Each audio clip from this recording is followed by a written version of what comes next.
एक दिवस मित्रांना म्हणाले, तो वरचा जो मित्र राहतो त्याच्यावर, ते म्हणले जरा पुढे चल रे तू, जरा मी येतो. तो पुढे हे पुढे लागले. एक 100 फुटावर देऊळ होतं. जे नास्तिक होते, देव न मानणारे मोठे साहित्यिक, त्यांनी देवळाकडे बघितलं, असं केलं. हा मागून बघत होता, आपलं भांडून मुस्काड पाडतो रोज, आपण शंख करतो, आपण देवळात जातो तरी आपल्याला मूर्ख ठरवतो आणि असं करतो. पण बोलायचं नाही म्हणले. वॉच ठेवायचा. म्हणजे वॉच ठेवणं म्हणजे चोरून बघणं ना. वॉच ठेवणं म्हणजे काय, ते सुद्धा चोरून बघण्याचाच प्रकार आहे हा. दुसऱ्या दिवशी म्हणले, वा पुढे तुम्ही, वा पुढे तुम्ही, वा. पुन्हा तिसऱ्या दिवशी म्हणाले, अहो काय सारखा रोज, अहो काय म्हणावं, निघायच्या टायमाला कळ येते, मी तरी काय करू म्हणला.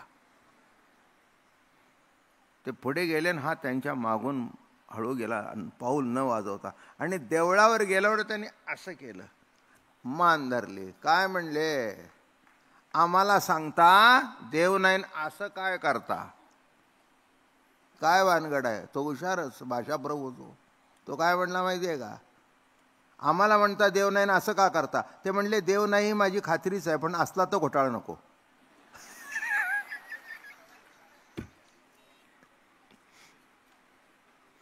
असला तर नाही, आहेच आहे.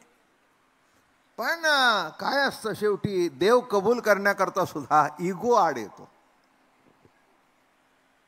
काय हे देव न मानणाऱ्यांच्या घरातली बायको सुद्धा कबूल करत नाही देव नाही म्हणून. त्यांच्या घरामध्ये देवधर्म सगळे केले जातात आणि ते फंक्शन सगळे अटेंड करतात. मोठ्यातले मोठे माझ्या बरोबर होते एकदा दत्त जयंतीला, आणि त्यांच्या घरातलाच कार्यक्रम होता. ते टाळ्या बाजूच उभे राहिले होते. मी म्हटलं हे काय आहे. नाही म्हणले, फॅमिली फंक्शन आहे तेव्हा वी हॅव टू. म्हटलं बरं. म्हटलं फॅमिली करता येतं, पुढे बसतात ते आस्तिक असून त्यांना नास्तिक करून पाठवतात आणि तुम्ही टाळ्या वाजवता का. ते म्हणले राहू द्या ना बाबा महाराज, नंतर बोलू. पुन्हा काही भेट झाली नाही माझी त्यांची. कशा करता सांगितलं, याला परमार्थ म्हणत नाहीत. काय, आणि देवाची प्रतीती येणं, देव भेटणं नाही, हा कायमचा मुद्दा आहे. देव भेटण्याकरता परमार्थ नाहीये, तर देव कळण्याकरता आहे. भेटणं आणि कळणं जमीन आसमानचा फरक आहे. जमिनीत पाणी आहे, पण ज्याला कळतं त्याला पायाळ म्हणावं, पण पाणी आहे, कळतं म्हणून पायाळ. तसं तुमच्यात ईश्वरत्व आहे, कळत नाही म्हणून आम्ही माणूस म्हणतो तुम्हाला. ज्या दिवशी कळेल त्या दिवशी संत म्हणू. साधं सरळ आहे. संताचे संगती मनोमार्ग गती, अक्कळावा श्रीपती. अक्कलन होणं म्हणतायत, भेटणं नाही. म्हणून या ठिकाणी मोठा कौतुकाचा, मग देव भेटण्याकरता, परमार्थी काढण्याकरता घर दार ओखटे तेजो म्हणशी तरी. घर नको, एकाने घर सोडलं आणि आश्रमात जाऊन राहिला म्हणजे काय.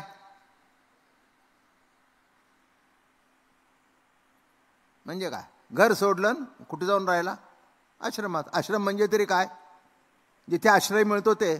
घरात काय मिळतो, आश्रय. आणि तिथे काय मिळतो, उलट घरात कष्ट करून आश्रय मिळतो, इथे फुकटचं खायला मिळतं. नाही हे वास्तव्य आहे. तुम्हाला जर राहायचं असेल ना निवांत, कुठेतरी हरिद्वारला जा, एका धर्मशाळा पकडा, महाराजांचे पाय पकडा, तिथे रोज कोणाचे नाही कोणाचे अन्नदान असतं, रोज लाडूचं जेवण मिळेल. श्री बालाजीचा बेत सांगायची सगळेच कीर्तनकार. श्री म्हणजे श्रीखंड, बी म्हणजे बासुंदी, ला म्हणजे लाडू, जी म्हणजे जिलेबी. श्री बालाजीचा बेत कचकून हा काय. आणि पुन्हा वैराग्याच्या गोष्टी करायला काय हरकत नाही. नाही, पोट भरल्यानंतर काय हरकत आहे, नाही का. एक म्हणला मला लग्नच करत नाही, पण हे कुणी सांगितलं नाही की त्याला देतच नव्हतं, नाही का. लग्न करत नाही हे काय काय, आपण तुला देतय कोण. माझं म्हणणं कळलं का. देतच नाही म्हणून म्हणतोयस, तसं इथे ज्ञानोबाराय म्हणतायत घरदार ओखटे. घर सोडून जातोस कुठे? कुठे जातोस? घर नसेल तर हॉटेल, हॉटेल नसेल तर धर्मशाळा, आणि काही नसेल तर ताडपदरीवर घालतो राहतो. राहतो की नाही? ह्या झोपडपट्ट्या म्हणजे काय? काय त्या तुम्ही सुद्धा रिटेन करता की नाही? त्यांची घरं आहेत, ती त्यांची घरं आहेत, त्यांची मतं आहेत. बरोबर आहे ना अंकुशराव? मी काय उगीच तुम्हाला म्हणजे बरोबर आहे, त्यांची घरं आहेत पण तुमची मतं आहेत. तेव्हा ती ताडपदरी त्यांच्या डोक्यावर ठेवणं हा सुद्धा मोठा भाग आहे. माणसाच्या डोक्यावर छत असणं आणि 2 घास खायला असणं हे देवाची कृपा आहे. अहो, ताडपदरीला गणपती बाप्पा करू नका. या लोकांनी घरं बांधून द्यायला पाहिजे, त्याच्याला गणपती बाप्पा करा. काय विरोधाचा भाग आहे. आनंदाई सगळी प्रेमातली मंडळी आहेत माझ्या. काय अंकुशराव तर खूप वर्षापासून, कित्येक वर्ष झाली. हे तर न्यू इंग्लिश स्कूलला झाले, ते सतीश देसाई माळकरी तिथले, जे 5-6 डॉळकर झाले त्यापैकी सतीश देसाई माळकरी आहेत. आणि अजून टिकून धरली आहे ही माझी खात्री आहे. नाही तर तुम्ही मगाशी सांगितलंच नसते हा ना की मी घातली आहे मावांची माळ.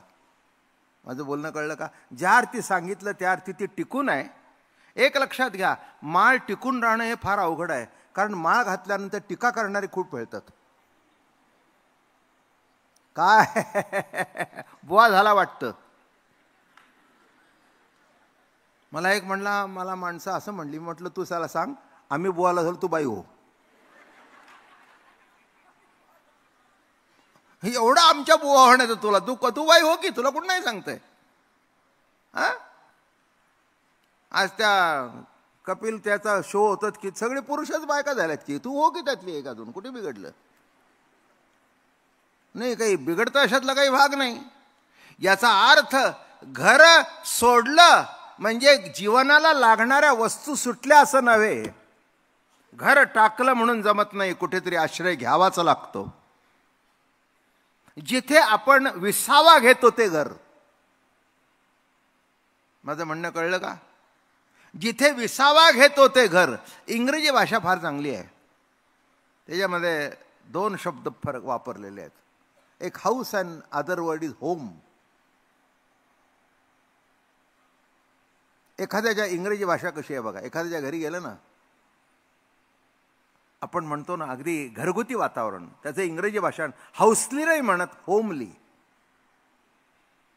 हाऊस स्वीट हाऊस नाही म्हणत, होम स्वीट होम. कशी इंग्रजी भाषा आहे बघा. Very homely, very homely. काय अगदी घरच्यासारखं हो, आग्रह करून. आणि तो वरवरचा आग्रह नाही, मनापासून आग्रह. नाही तर आग्रह करायचं मग मागून म्हणायचं किती खाल्लं कोणाला माहिती. आम्ही 2-2 धरल्या होत्या, यांनी प्रत्येकाने 4-4 खाल्ल्या, आम्हाला शिल्लकच राहिलं नाही. हे मागचं सर्टिफिकेट जेवायला बोलवून. माझं बोलणं कळलं का? मग आता घर आश्रय मिळत होते आणि आपलेपणा मिळतो, दॅट इज होम. म्हणून या ठिकाणी म्हणाले, काय टाकतोस? घर नको म्हणतोस, ओखट म्हणतोस, कुठे जातोस? शरीर तर आहे ना, देणं टाकून. एक लक्षात ठेवा, दगडा मातीच्या घरामध्ये तुम्ही राहता आणि या घरामध्ये प्रभू राहतो.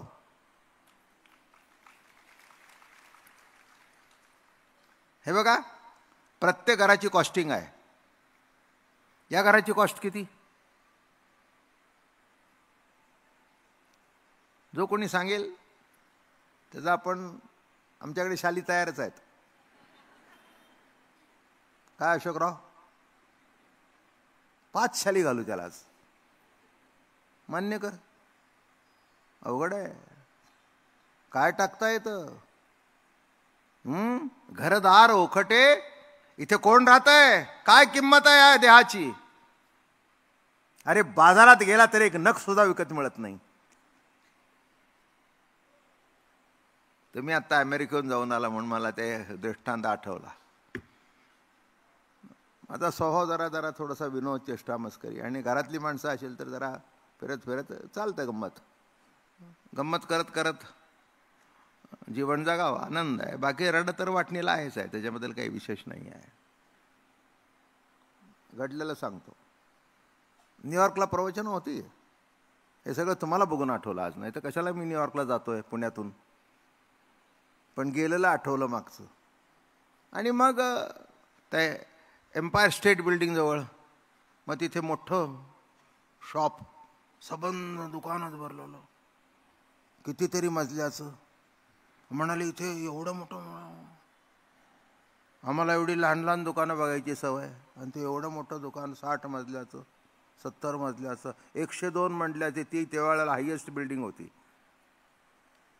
बरं का, जगातली मोठ्यातली मोठी मंडळी, एम्पायर स्टेट बिल्डिंग. म्हणून ती माणसं न्यूयॉर्कला गेल्यावर बघायला जातच होते. आम्ही गेलो. मध्ये म्हणले वर शॉपिंग आहे. अजून तिथून आणलेल्या चादरी माझ्याकडे शिल्लक आहेत. जवळजवळ 30-1 वर्ष झाली त्याला, पण उत्कृष्ट शिल्लक आहेत. मग त्यावेळेला काय झालं होतं, माझ्या नख मार बसला होता रेल्वेत. तर मी आपल्या आईसाहेब होत्या, माईसाहेब होत्या, मी म्हटलं आपण बघायचं का आपल्याला नख मिळतात का इथे म्हणून. ते म्हणले तुम्ही ना काय तुमचं डोकं चालतं. म्हटलं असं चालतं म्हणूनच बाबा महाराज आहे, असंच चालतं, त्याला काय करायचं. म्हटलं चला आपण आता जरा फिरता फिरता जरा गंमत तर करू. मग मी तिथे विचारलं where can I get nails. मग त्यांनी सांगितलं गो टू, मला वाटतं काहीतरी 30-40 मजल्यावर there is a shop and you can get all types of nails. मी गेलो.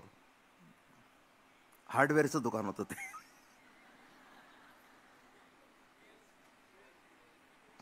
मग तिथे गेलं. म्हटलं gentleman I would like to buy some nails. त्यांनी काय केलं, खेळा ठेवला माझ्यासमोर. कारण इंग्रजीमध्ये नेल्स अँड नेल अर्थ तोच आहे, स्पेलिंग तेच आहे, पण माझ्या बोटावर नेल्स आहे म्हणजे हे नख आहे, खेळा नव्हे. मराठीमध्ये खेळा म्हणतात, इंग्रजीमध्ये नेल्स म्हणतात. त्यांनी तो खेळा ठेवला माझ्यासमोर. म्हटलं no gentleman I want nails. त्याला वाटलं ही इंडियन येडच आहे म्हणले. अहो नाही, यू डोंट अंडरस्टँड. मग त्यांनी मोठे खिळे आणले. म्हटलं gentleman I am asking for nails and what is this going on. Don't you understand. मग त्यांनी स्क्रू आणून ठेवला की त्याला असं वाटलं की यांना खिळा आणि स्क्रूतला फरक कळत नाही. आम्ही म्हटलं gentleman no I want nails. Why are you wasting my time. This is you look a gentleman but very sorry to say you are not. म्हटलं I am gentleman. Yes, I am a gentleman. म्हटलं I want nails. These nails. तो म्हणला nowhere you can get these nails. अरे म्हटलं असं आहे होय. मला असं वाटलं अमेरिका फार सायन्समध्ये पुढे गेली आहे, ते नेल्स तयार करत असतील. नाही कळलं. सिद्धांत लक्षात घ्या. एक नख सुद्धा जगाच्या बाजारामध्ये पेठेमध्ये देवाने केलेलं विकत मिळत नाही, तर एवढ्या देहाची किंमत काय सांगता. काय सांगता. किती किंमत करता नखाची. नेल कटरची किंमत आहे काय. तुम्हाला जाळताना विचार करतील माणूस जाड आहे का पातळ आहे, किती मण लागतील. हो मी चर्चा ऐकली आहे. किती सांगायची. नाही म्हणले नुसतं हाडकुळच आहे, जास्ती काही नाही आहे. थोडक्यात पाहूच अवघड आहे एकंदर गणित. काय किंमत आहे नखाशी. कारण नखोनी केशिवरी उभ्यासे जागे शरीरी, घरदार ओखटे. ओखटे म्हणतोस, शरीरा एवढे जाड. मला सांगा, एक वेळ कपडे नको म्हणाल, नंगे साधू सुद्धा आहेत. फॉरेनमध्ये किंवा गोव्याला जर गेला ना, कलंगूट बीचवर, तिथे तसे भेटणारे आहेत. अंगावर कपडा नाही, कपडा नको मान्य, खाणं नको मान्य. देहातलं काय नको सांगा, नकापासून केसापर्यंत. नाही अगदी केस नको तर सगळे जरी काढले तरी थोड्या अंशाने आहेतच ना. का गेले सगळे आहेतच ना. अहो काढताच येत नाही. हां, टक्कल पडलं तर भाग निराळा. काय पण अगदीच सगळं टक्कल पडलंय, इथून कधीच टक्कल पडत नाही, टक्कल इथे पडतं. बरं, म्हणजे आहेस ना. देवाची निर्मिती इतकी आहे की त्यांनी जे दिलंय, काय ओखोट म्हणतोस, काय खोटं आहे त्यातलं, कुठेही बाजारात विकत मिळत नाही. देवाने किती कृपा केली आणि तू त्यागाला निघालायस. घर नको म्हणतोस. अरे शरीर आहे ना बरोबर. हे बघ, शरीराकरता घरातल्या वस्तू आहेत, घराकरता शरीर नाही. घरदार ओखटे तेजू म्हणशी तरी शरीरा एवढे जाड. पुढचं उदाहरण दिलं, माय बाप ओखटी तेजू म्हणशी तरी अहंकारा विद्येचे मूळ रया. शरीर टाकता येतं? नाही टाकता येत, नाही टाकता येत. हो. पाय टाकता येतात? नाही. हात टाकता येतात? नाही. सर्दी झाल्यानंतर नाक घरी ठेवून येता येतं? नाही. म्हणले प्रवचनात फार त्रास होतो, सारखंच गळतं. बरं आहे, घरी ठेवून या. ठेवता येतं? नाही. याच्यातलं काहीही शेवटच्या, कारण तुमचं काही नाही आणि इतकी फिक्सिंग आहे परफेक्ट की ती अशी तुमच्या हाताने तुम्हाला काढता येत नाही. ॲक्सिडेंट झाला तर समजा गेलं काय, पण तसं काढता येत. तुम्ही हे बोट ओढायचा प्रयत्न करणार, नाही निघणार. काय फिक्सिंग आहे, काय कौतुक आहे प्रभूचं. मग काय सोडतोस? शरीर घेऊन फिरतोस आणि घर नको म्हणतोस. काय शरीर आहे म्हटल्यानंतर तुम्ही म्हणला मला शरीर पाहिजे, पण श्वासोश्वासाचा त्रास होतो देवा, तेवढा श्वास घेऊन जाण, शरीर ठेव. शरीर तुला कळत नाही का श्वासामुळे चाललंय. श्वास चालू आहे म्हणून त्याच्यामध्ये चैतन्य आहे, चैतन्य आहे म्हणून माणसं जवळ येत आहेत. नाहीतर 1-2 तासात घाण सुटायला लागेल, घाण सुटायला लागेल. म्हणून ते इथे कापूस, इथे कापूस, कारण त्याच्यातून रक्त बाहेर पडत असतं. जे अंगात जिरत असतं ते बाहेर पडत असतं. नीट लक्षात ठेवा. एकदा बाहेर तो पडल्यानंतर सगळेच बाहेर पडतात. कळलं का? ईश्वरी सत्ता बाहेर पडल्यानंतर सगळे बाहेर पडतात. तसं महाराज म्हणाले, काय शरीर नको म्हणतोस, निंदा करतोस. शरीराची निंदा करण्यापेक्षा शरीराला वागून कसं न देता येईल एवढं बघ. त्यांनी दिलेलं कसं जतन करता येईल एवढं बघ. एक सांगतो, एका माणसाने तुम्हाला एक गोष्ट जतन करायला दिली, तुमची आहे ती कशी वापरा, पण दुसऱ्याची जतन करायला दिली असेल तर नीट सांभाळ करा. एक घरातलं उदाहरण सांगतो, सहज कळेल असं. आपल्या घरातल्या वाट्या आपल्या मुलाबाळांच्या हातून पडतात, चेपतात वगैरे वगैरे वगैरे. आपण काय म्हणतो, जाऊ द्या पोरं आहेत पडतात. पण काकूनी शेजारच्या जर भाजी दिली आणि ती जर मुलांनी घेतली पण, अरे अरे कार्ट्या, ती काकू बोंबलील की तिची वाटी आहे. माझं बोलणं कळलं का? दुसरे